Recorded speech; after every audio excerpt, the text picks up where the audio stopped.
Selamat datang di podcast Bitcoin Indonesia bersama Dimas. Saya co-founder Bitcoin Indonesia, edisi spesial dari Zurich, Switzerland.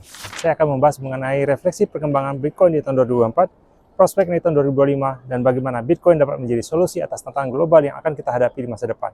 Kita akan bicara juga mengenai peluang besar bagi Indonesia untuk menjadi bangsa yang berdikari dan superpower dengan memanfaatkan Bitcoin. Yuk kita mulai. Pertama, mari kita lihat apa yang telah dicapai Bitcoin secara makro di tahun 2024. Tahun ini, adopsi Bitcoin semakin meluas, baik dari sektor institusi maupun negara.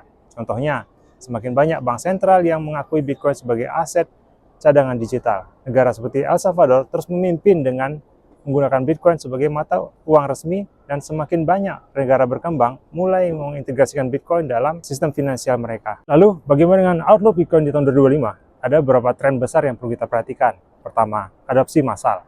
Semakin banyak individu dan institusi yang akan memahami pentingnya Bitcoin sebagai alat terdesentralisasi, terutama di tengah krisis ekonomi global. Yang kedua, penggunaan dalam energi. Adanya peningkatan fokus pada mining Bitcoin dengan memanfaatkan energi terbuang atau stranded energy yang membuat mining menjadi lebih ramah lingkungan. Ketiga, integrasi dengan Bitcoin. Pengembangan Bitcoin juga mulai melibatkan dalam ekosistemnya, menjadikannya lebih relevan di dunia digital. Yang keempat, pergeseran ekonomi global. Dengan meningkatnya ketegangan geopolitik dan ketidakpastian ekonomi, Bitcoin diprediksi akan semakin banyak digunakan sebagai alat transaksi lintas negara yang independen dari sistem keuangan tradisional.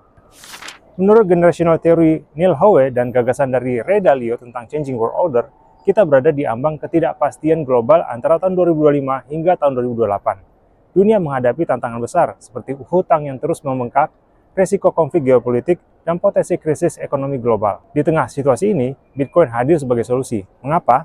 Karena Bitcoin adalah aset yang terdesentralisasi, tahan sensor, dan tidak terpengaruh oleh manipulasi kebijakan moneter. Bitcoin memberikan alternatif bagi individu dan negara untuk melindungi kekayaan mereka dari inflasi atau ketidakpastian mata uang fiat. Selain itu, mining Bitcoin dengan menggunakan energi terbuang bisa menjadi peluang besar untuk negara-negara berkembang seperti Indonesia.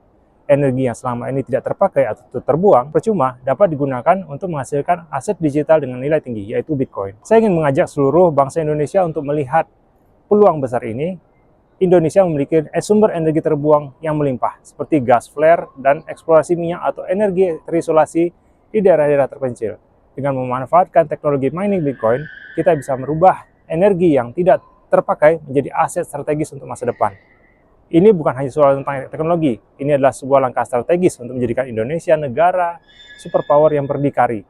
Dengan Bitcoin, kita bisa memperkuat ekonomi nasional, menciptakan lapangan kerja baru, dan membawa kedaulatan finansial untuk generasi mendatang. Dari sisi adopsi institusional, perusahaan besar seperti Tesla, BlackRock, Fidelity memperkuat kehadiran Bitcoin dalam portofolio mereka.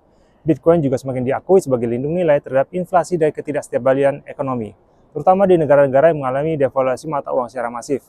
Tak hanya itu, inovasi teknologi seperti Lightning Network semakin memperkuat kasus penggunaan Bitcoin sebagai alat pembayaran global. Namun, tantangan tetap ada.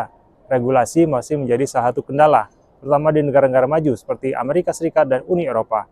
Tapi, kita bisa melihat global yang perlahan mengarah pada regulasi yang lebih ramah terhadap inovasi Bitcoin. Mari, kita jadikan Indonesia sebagai pelopor dalam inovasi Bitcoin dan mining energi terbuang. Jangan sampai kita hanya menjadi penonton di revolusi digital ini. Terima kasih sudah mendengarkan Bitcoin Podcast dari Bitcoin Indonesia bersama saya Dimas dari co-founder Bitcoin Indonesia. Jangan lupa bagikan pandangan kalian di kolom komentar. Kalau kalian setuju bahwa Bitcoin adalah teknologi masa depan, mari bersama-sama kita dorong perubahan ini demi Indonesia lebih kuat dan mandiri. Jangan lupa like, share, follow, dan klik tombol notifikasi kalau kalian menyukai episode kali ini. Sampai jumpa di episode berikutnya. Dadah!